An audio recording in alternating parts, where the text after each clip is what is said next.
Much. It gives me a great privilege. I don't know what's more terrifying. I didn't think I was saying anything today whatsoever.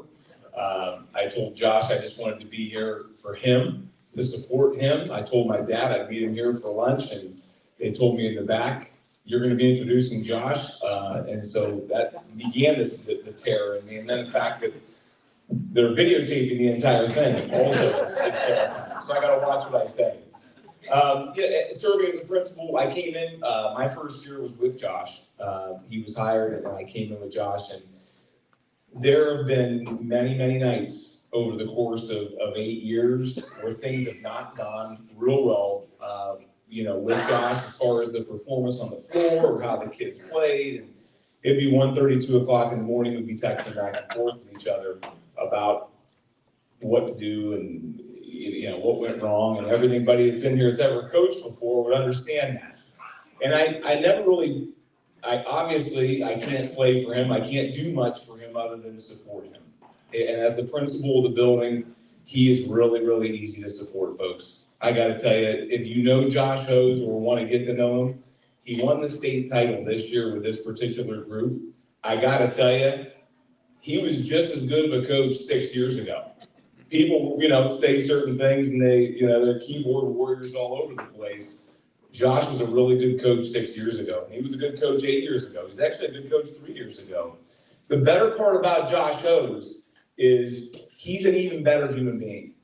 That's the part probably that nobody gets to see a whole lot of times behind the curtain, if you will.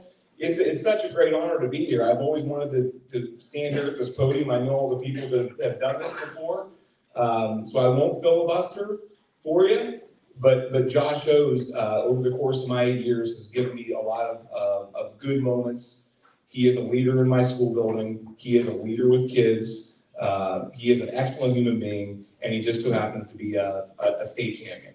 So at this time, it gives me great, great pleasure as the principal of Washington High School to introduce Josh Hose.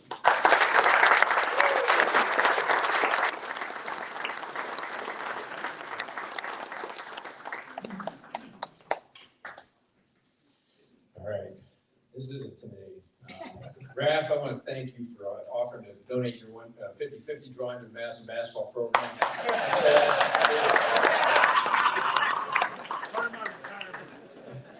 Go 25. No, this is really an honor. Last time I was here, I think I was maybe a junior, senior in college. You guys used to do a breakfast or luncheon, for kids playing college football. And I was at John and Carroll. And I think Antonio Hall was here, a bunch of guys that played ball then.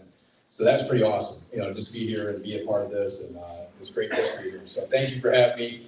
When Frank and RJ reached out to me, I was hoping I wasn't the keynote because I don't have that much info to share. So I appreciate it. This is good. I'm the warm-up guy. But no, it is a great privilege. I want to thank Dave for being here. Not many times you get to work for great bosses. I think everybody in here has probably worked for good bosses and bad bosses, and you cherish the good ones. So I can't get any better than him. Dave said, we came in together. It's kind of a funny story. I got hired at the board meeting in 2018. And they closed the session, and then our superintendent resigned afterwards. So I'm like, man, is this a sign of things to come? Is this a bad sign? But, it definitely has been a great journey at Madison, where I graduated from in 1998, playing for Matt Creamer, Jack Rose. Have a great relationship with Coach C still, and talked to him yesterday, actually. We've talked a lot, and he's been a great mentor to me. Just have learned a lot from him. And so just being here, being able to do what we just did has been special. I guess as a coach, at 18 years of doing this, still learning. And, you don't get many years to have a great experience and a great run like that. So we're cherishing it. We had a great group of kids. We're blessed with really, really good kids. They're not angels. We have our teenage moments like everybody else. I'll share this. I had one of my kids decide to send his teacher an email right before we go down a date, and it's not a nice email. It's a dumb teenage moment, and so you deal with all that. And Renee Parr, she comes up to me and says, "Relax, we'll deal with it. Your head's turning red right now." And I'm like, "Man, we're going on here to try to do something special, and they got to deal with this stuff." And that's part of coaching. That's part of being working with teenagers. It's had a guy said, working with teenagers, you're in the second chance business, and it's constantly, correcting. And any of you guys had kids of your own? I have 4 of them, and so it is definitely a second chance business. But it's been building up for the last couple of years. We had this group. I actually was able to coach as first and second graders a little bit with my own son, playing with them, and I just had a special bond with these guys. This is back when I was still at Tuslaw. I was helping out with a youth travel team. So to see the growth in them as human beings, to be able to see them as players, it was just a special moment to share that experience and that journey with them. It's been I think everybody probably in here probably read enough. There was tons of newspaper articles, the paper, Camp Repository, National Independent, WHBC. They've been great to us. They really are. And so we everybody's familiar with the story, but it's been a fun, resilient group all year. We'd be down 15, 14 points, 18 points going in the fourth quarter, a couple games, and the guys figured it out. To be able to do it 27 out of 28 times going to court and be able to come out victorious. They weren't all pageant shows and they weren't all beauty contests, but they figured a way out to win. And I think that's a good life lesson. Like, it doesn't always have to be perfect as long as you can kind of figure it out and get the results you want. And I just, I think to be able to do it at Massillon in Stark County, it's one of the best basketball counties in the state. And it's well coached around here. I have great respect for every program and every coach around here. We had great support. The narrative, I guess, when I grew up was everybody, outside of Massillon doesn't like you.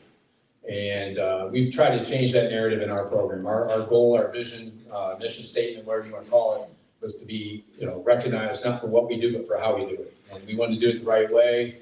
And we wanted to change the narrative, of what people have maybe a perception of Massillon. I will tell you this, I tell people all the time, there's a picture taken, Massillon versus the world flag. I hate that because I did not feel like that. I did not feel like that. I had great support from the local coaches. I got text messages from almost every coach in the county, letters afterwards. There's good people in our county. There's good people coaching kids around here. I felt really, really, it was humbling. It was a humbling experience to go through, to realize that there was a lot of people pulling for us. And, that I think there's a bond amongst coaches in our area that was really special. So, Pat Patton, I knew you'd know the answer to that question over there. Yeah. All right. When's the last time Massillon was in the final championship game? 1937. What was the score of the game? 37-34 or 32. Who we lose to? Hamilton. I knew it. Coach Creamer and Coach Knoll used to bet him meals, and he would always get it right. He probably ate for free for the 4 years I was in high school. No, in fact. So when they said that, and I heard your voice speak up, I was like, Pat will know the answer to this. Of course, he said. But no, I won't take any more of your time up. If anybody has any questions, real quick before I get down, but I want to open that up. And if not, I appreciate you guys having me here. It's a great honor. Thank you.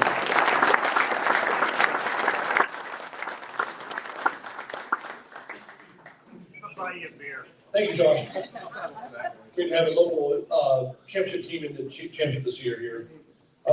At this time, I will call up Vi Leggett. She is the general chair in 2025, the Football Fame Enshrinement Festival. Vi Leggett.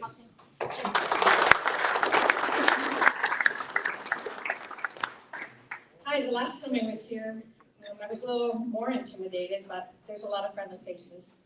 So thank you for having me back. It's with great pleasure that I get to introduce this year's Pro Football Hall of Fame Festival chairman. He needs no introduction. Most of you have had some opportunity to cross paths with Bill Smith, whether it's purchasing pizza at Waco Market or waving to him as he flies by in his hot air balloon, or perhaps a concern or a challenge I needed to call the Stark County Commissioner hotline.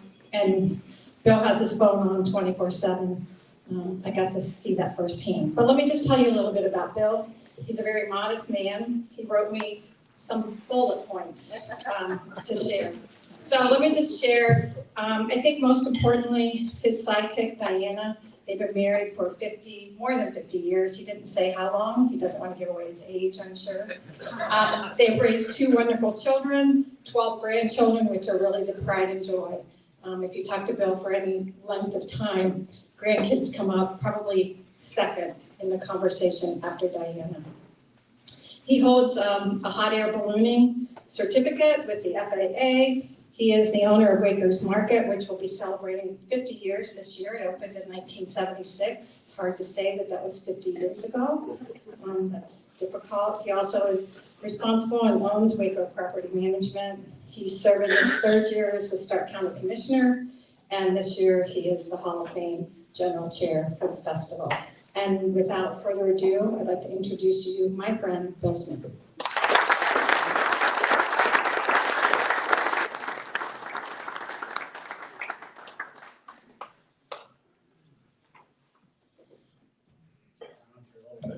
Thank you, Vi. That was very nice. Kind of hard to hold all these microphones. I feel like I'm in a press conference or something. But thank you. It's an honor to be asked and to serve in this position. When Jim Porter called me, he started talking to me about different things, and we got into the vice chairmanship and that last year. And I said, Jim, wait a minute here. You sure you got the right number? I'm just like, I think you called the wrong guy here. But I am honored to do this, and really have always enjoyed. I've been involved, in one part or another with the Balloon Classic, either through sponsorship, being a pilot, volunteering for the entire time it's been there. And I think we're on 42 this year. So, I'd like to introduce, is Mike Galena here? See in the back? Yeah, Mike. He's our vice chair this year. And he's got a pile of magazines here with the Gold Jackets and new trainees, so please help yourself on your way out. I'd like to thank all the Green Jackets. Wow. and they're really kind of motoring things back up again, so that it's like, hey, after you're chairman, what's there for us to do? Well, we're gonna find some stuff for it to do, because the wealth of knowledge here that have been through all the festivals, it's unbelievable. So we thank you for everything, your dedication and your support, and we will be knocking on your door, so to speak. But also, we want to congratulate Massillon Tigers. I mean, my wife and I, that was the one thing that we did. Over a period of time, you do certain things, okay, all of a sudden you kind of move away from that. But for 20 years, we were able to go down to the ball games, the boys' basketball games, when it was A, AA, and AAA. Remember those days? Down in St. John's. And we were always fortunate to get tickets, and we had a good time and meet up with some friends down there, and from Key and South. And that's where we lived down there, and our kids went. And we just had a ball. But Key and South got down there twice. Once with Dayton Colonel White. You ever hear of him again? Never heard of him from before? They cleaned everybody's stock down there. And then the second time Key and South got down there, LeBron James happened to show up. So it's like, but it's not easy. And congratulations. And we always supported any team that came down from Stark County. Didn't matter. You got down there, Stark County, we're for you. And I think most people are that way. So,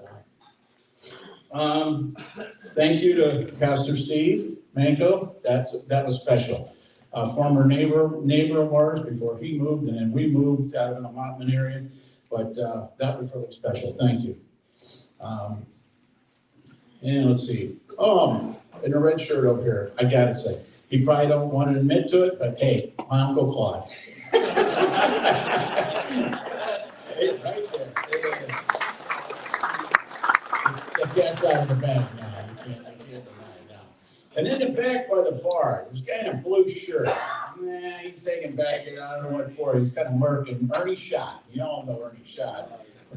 Formerly of Taggart's and Kennedy's. Mindy runs it now for him. So he's got lunch off, and he came over for a little bite to eat. So what I've got is a presentation here, and I've been going around the county and a lot of organizations, and it's about volunteering, because as we have grown in nature and grown in the popularity, obviously, over the years, you need new volunteers. You need additional volunteers. And I think the concert, if it isn't sold out, there's a few spotted tickets here and there.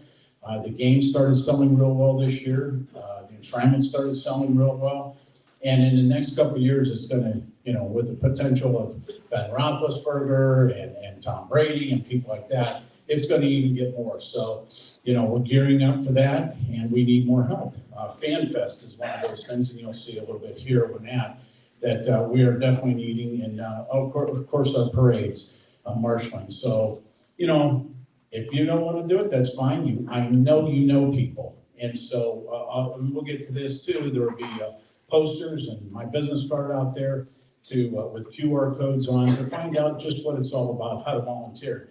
What I got last year was right at the event, and they go, well, how can I help? How can I be part of this? How can I see the inside? And it's like, well, it's a little late this year, but by golly, we can sign you up for next year. It's already happening this year. There's a lot of fun. I will tell you this, you'll go home exhausted, but exhilarated. It's a feeling you've never had, that there are so many people from all over this country that come here with a big smile on their face, and they're just so excited to be here, to see their hero of the game, or just to be here around everything and the enshrinement that we take it for granted. Believe me, I mean, we drive by up and down the freeway all the time. How many times have you stopped in? And one thing I will tell you real quick, if you haven't been in there lately, you better get in there real quick, because I think in August, they're gonna start remodeling the insides. It'll be 3 years. So it's a huge project, and I have seen some video of it, and I'll tell you what, they had the Disney Imagineers up here, and I'm telling you, it's gonna change. So to see the comparison, and you'll see it anyway, but even if you're never in there, it'll knock you down. It's that good. So just wanna let that out of the bag. Let's see here. And so we'll start with a little knock on the door here.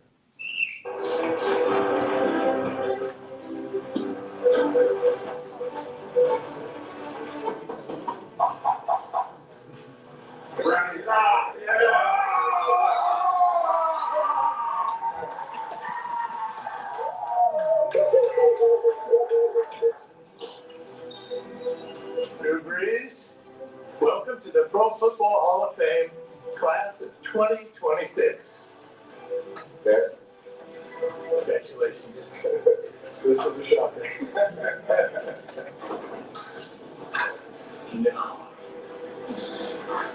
What's up, buddy? My man. Woo!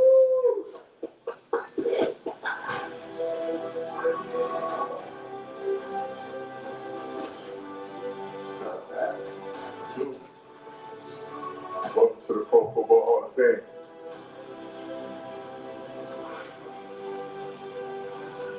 Oh, man. You know what? Hey, man, bro. With all my love, man, I welcome you to the Pro Football Hall of Fame class of 2026.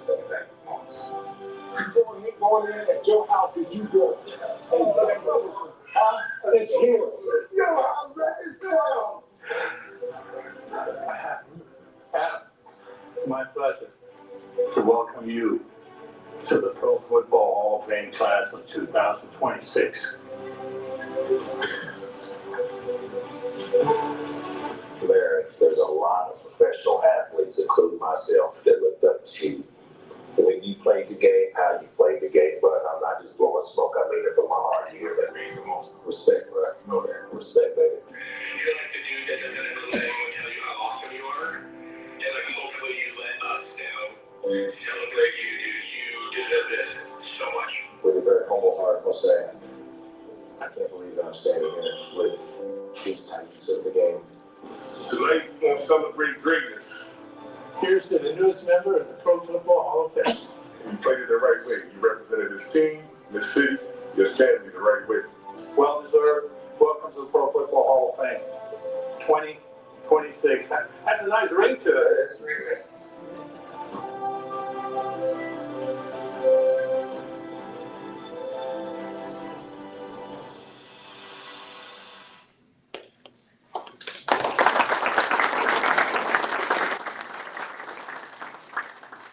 the logistics behind getting to those 5 people, last year was 4, and it cannot be any less than 4 and not more than 8. But the logistics to fly across the country and get there and keep them surprised. And Luke Kigley came in, was shocked. I mean, it was his first year, he's only, I believe, 34. And when he came in, I forget what errand they sent him on or whatever, and he came back and they must have hid the video trucks and everything else that were there because they were all in the house and probably scattered them then. But just you can see, and Roger Craig, he had been passed by so many times, and for this to actually happen this time, that he didn't get the phone call, he got the knock on the door, makes it really special. Jeff Shreve said that he went to the Super Bowl and he sat down with each of them and then their families. And he started going down their schedule, which is going to be very intense. They get into town several days ahead, and they're just like, boom, it's just like clockwork. And seeing Jeff's notes and everything that he gives me, and he gave me last year, and I'm starting to get him again this year, he is very detailed. He's the right person. But he was sitting there, and he said, they all have like their agent there, and they're taking the notes. And they all said, they're so enthused to be enshrined, and wherever you need me, wherever you want me, wherever I have to go, whatever, I'll be there. And he said, all, 4 of the 5, they had their agents with them, and they're writing all the notes, making sure that Luke Kigley, he took his own notes, and he was very detailed. Now, if you do a YouTube search on Luke Kigley, okay, I didn't know if I've seen them all yet, but he was one that I pulled up a couple weeks ago. And the way he made it to the Hall of Fame is that he studied the opposing team better than anyone. He knew what to expect. And you would hear during this YouTube video is that he'll tell his other teammates, they're coming around this side, they're gonna go around that side, they're coming up right through here. Because he knew from the formation and the setup from that other team, he had watched and studied them so well, he knew exactly what they were calling and plays, and that's what gave him the edge. He wasn't the biggest guy in the world. They said, nice as could be, until he put a helmet on, and it was a lot different. But I'll tell you what, he studied. And so by taking his own notes, doesn't surprise me. It didn't surprise Jeff either. Now, since '63, and I think Jeff had mentioned that also, since '63, it has been a combined museum and chamber event. So the parade and the gold jacket and the fashion show, those sort of things are in town. The Balloon Classic has been the chamber, whereas the concert, the game, and the enshrinement, and now the Fan Fest is over with the hall. So it really doesn't need to be known by the public, but I'm just letting you know that there are 2 separate entities working toward the total, and each communicate with each other. We have 18 national and community events. We're here to welcome the newest class into the Pro Football Hall of Fame and honor the greatest of the game, and of course, to celebrate Canton, and why not? Anywhere you go, and you say, where are you from? Canton. Oh, Pro Football Hall of Fame. We've all heard it, right?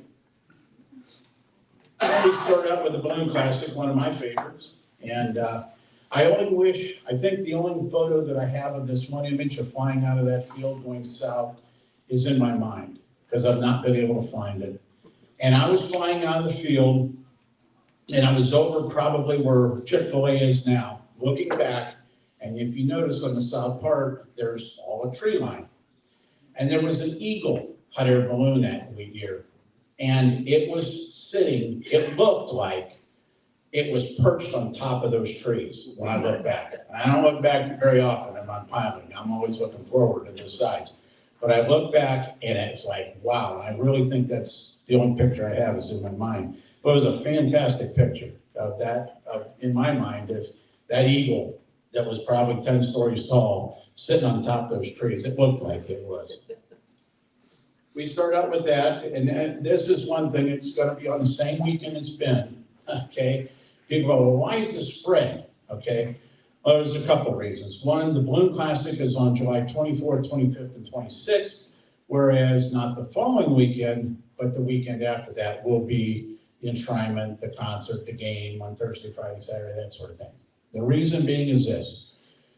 The NFL is under contract, and they cannot have, where they have like three preseason games, and there's usually a gap in between to get your roster down. They cannot have a regular season game before the Thursday after Labor Day. They cannot play a regular season game before Labor Day. And every year we get that extra day that's opted in, and so the calendar kind of moves. Now, Jim Porter the other day was telling me they didn't move their game. We moved. I said, we're on the same date. We're gonna argue that till for a long time. But I said, it's that one day that moved the whole event. It's not a bad thing. Gives everybody a weekend in between, and at least they're volunteering to do the balloons, and they also do some other things.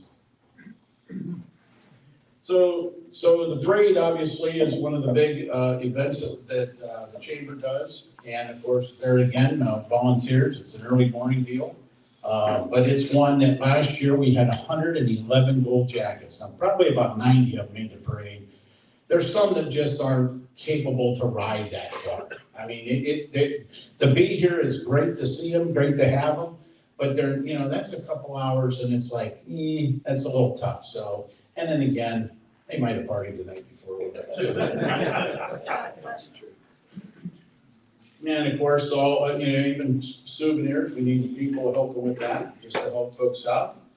Because we always like them to take stuff home with them, don't we? It's like Disney, You want them to come, have a big smile on their face, spend all their money, go home broke with a smile on their face, waiting to come back, right? That's what we like in Stark County, because I worry about the sales tax. I like that. Of course, there's we need hostesses to pour the wine, and hopefully it's busy enough they're not sipping any of it. Now here's down George Hallish Drive. We moved Jim moved the walk that the Gold Jackets do from downtown to George Hallish Drive, because they have them sitting in front of the Hall of Fame, and rightfully so. It really makes for a great picture. So. They were just waiting, and again, having a good time. Just a shot of the volunteers out there that day with some of the 12 men. And it's another job, okay, that they're doing a gauntlet across the field on national TV when they announce the enshrinees. So it's kind of neat, place that we don't normally get to stay in. And we're always welcoming to everyone that comes to Canton. And some even give the white glove treatment. And here's some of our security and logistics. My uncle's going to be joining that team this year.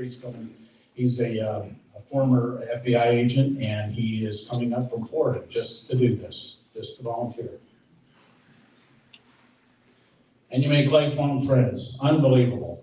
I mean, you get to doing it, and a lot of good people.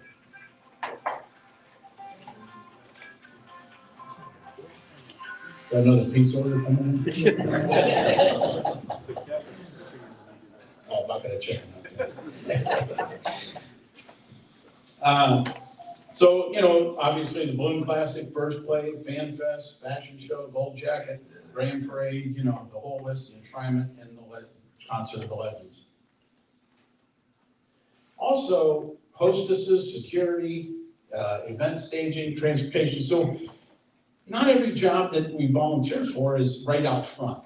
Some people go, I really don't want to be around a lot of crowds and people and this and that. Okay, we've got a lot of behind the scenes. And when you have 111 gold jackets, you need some transportation for them and their families. And you need hostesses at the hotel, basically take over the hotel downtown and fill it. And so we have all sorts of hostesses in there that if they come down, one lady came this one year and she goes, they lost my bags at the airport, and we've got the dinner tonight. Boy, they scurried her into a car and up to the mall and got her everything she needed, So those are kind of things that just, the hospitality that we extend is unbelievable, unbelievable.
So we had a couple of events happen at the Gold Jacket dinner. One was in the afternoon where someone backed into a tall cart with trays on it with 150 filet mignons. And they backed into it, and over it goes. Well, you don't go down to the local store and get a bunch of hamburger patties when they were expecting filet mignon. So they had to rush up and get 150 Angus certified, okay? The only place they could get that many was to run to Cleveland. They had to get to Cleveland, they have them cut, get them back here, cook them, and I think they were only 15 or 20 minutes late serving them, so that wasn't too bad. That was one thing.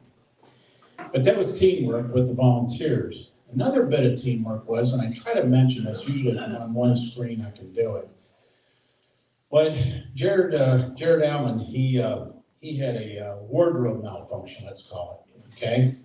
And so he went ahead, and what happens is, if you've never been to the Gold Jacket, you've got a stage that's in the middle of the Civic Center. You have a walkway that's available to them to the east and to the west. And with 111 Gold Jackets, they announce each of them, they come up and then they divide and they go to each side. So we only had 4 enshrinees last year. And they invite the first enshrinee up, and he goes through the gauntlet, of course, knows most of them, and they know him. And, they're hugging, they're shaking hands, and they're, and everything. And it takes them a little bit of time, not much, to get up to the stage.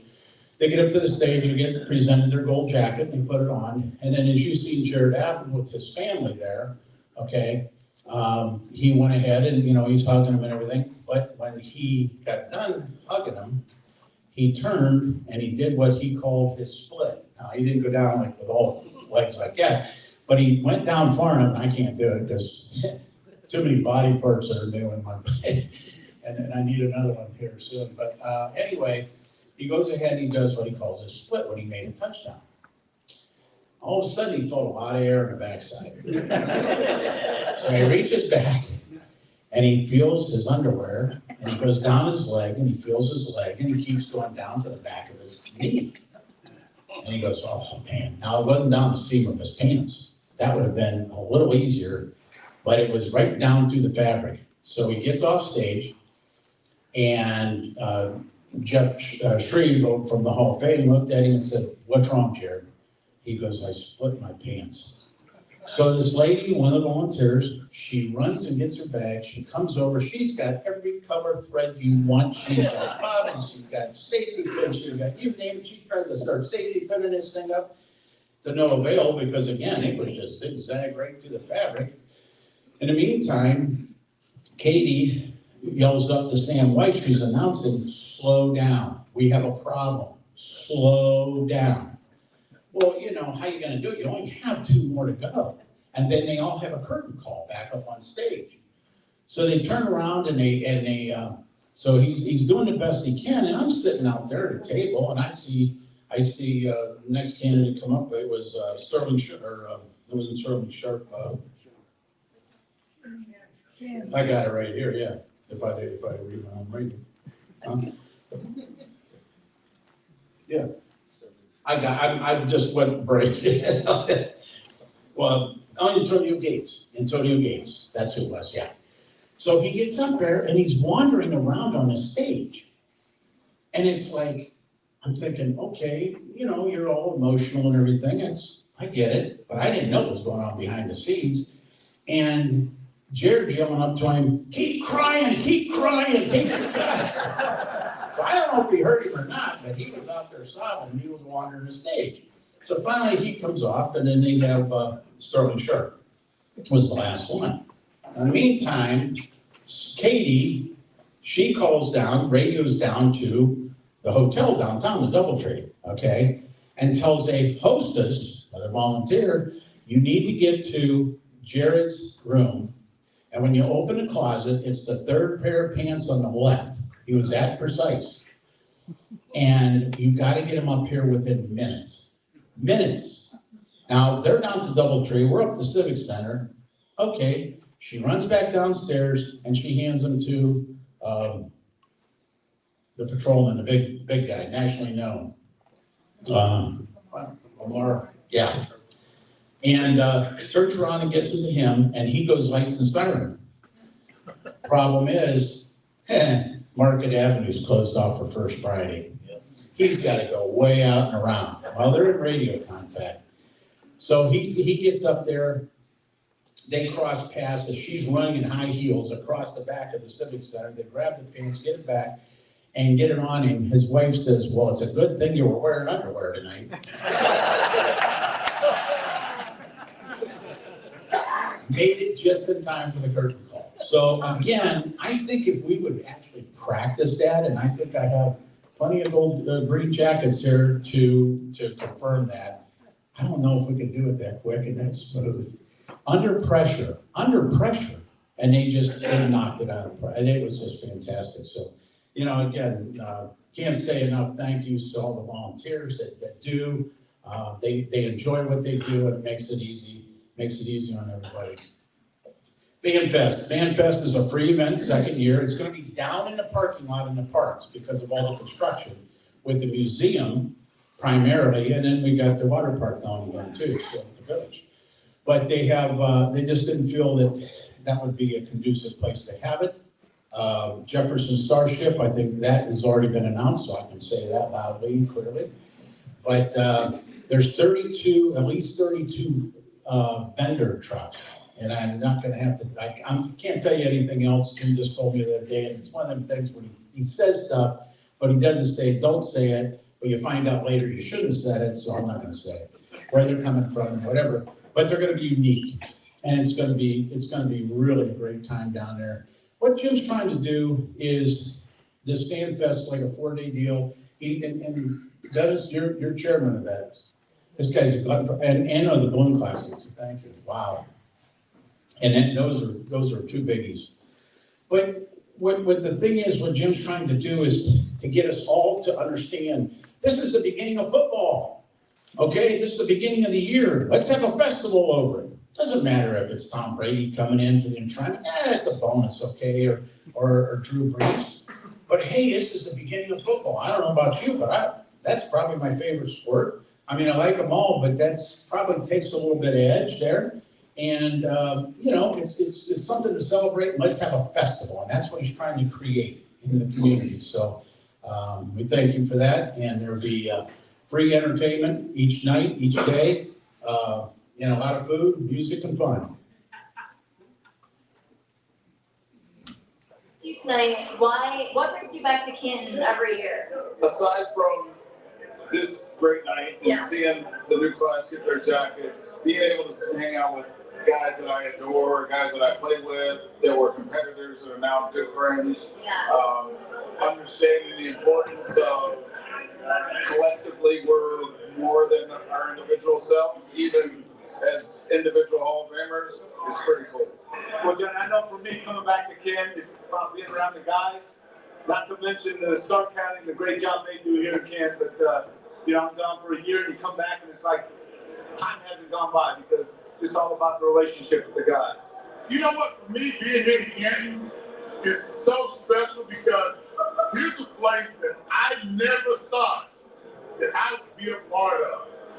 But hey, through God's blessing, my football skills has allowed me to be here in Canton, Ohio. Make you feel very special. And it's a chance to commiserate with some of the people that you looked up to as a kid. It's very rewarding, humbling, and gratifying. They make me come back. It's built into my contract. We're not supposed to tell anybody. Oh. It's like an NDA that you sign. So You know, I don't follow the rules. Okay. I never have followed the rules. Yeah. I can remember back in 2018, and I had waited 30 years to get in the Pro Football Hall of Fame. When I got here, I saw all these gold jackets, and I took it personally that they showed up for me. Not nobody else in my class, they showed up for Robert Brazil. So I got that feeling I want every other Hall of Fame to have the same feeling that I have. So they will come back. Oh, it's a number of things, but I think seeing the guys, hearing the old stories, reconnecting, so I think not taking it for granted, and me being born and raised in Ohio, Middletown, Ohio, you know, for me, it's always a little special. I always have a couple of my high school buddies in town. Canton is always going to be a special place for me. That's awesome. It's a great place to be. Yes, it is. Thank you. flag with you, Why wouldn't we? you know, come back. Yeah. A great honor, first of all, to be back here. They treat you well. Dare I say, they treat you like a king. It's a great time with all these guys. So, just don't mention the community parade has moved from Sunday to Saturday morning, so it's not gonna be out in the blazing heat in the afternoon. So that is August 1st at 10:30. And with that, I guess we'll have a couple giveaways. And I'll take any questions if you want, but, so I guess the question would be, how many presently, how many Hall of Famers and trainees do we have in the hall today? Anybody?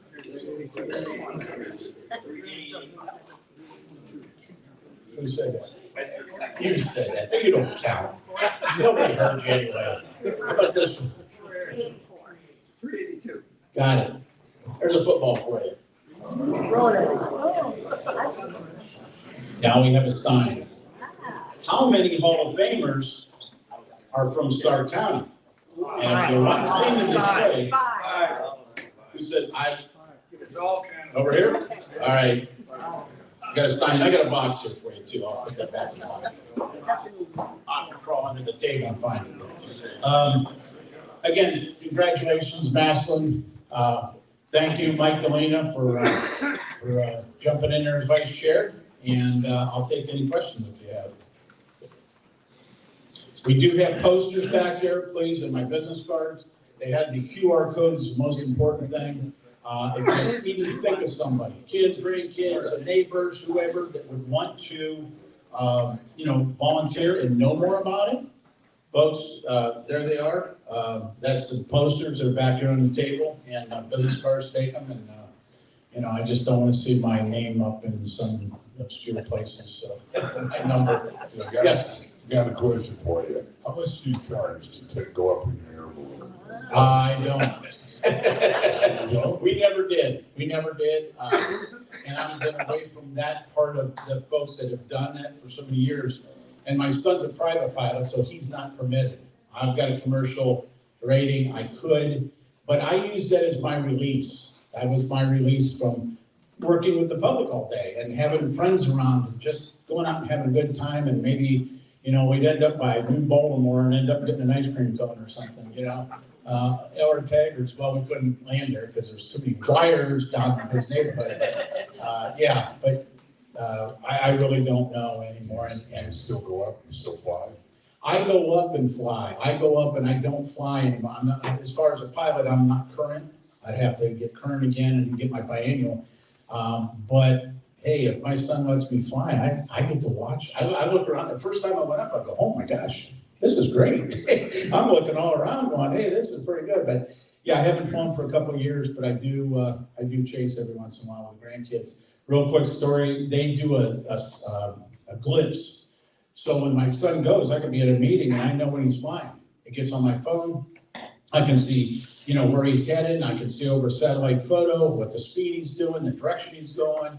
I know when he's looking for a landing site because it comes down.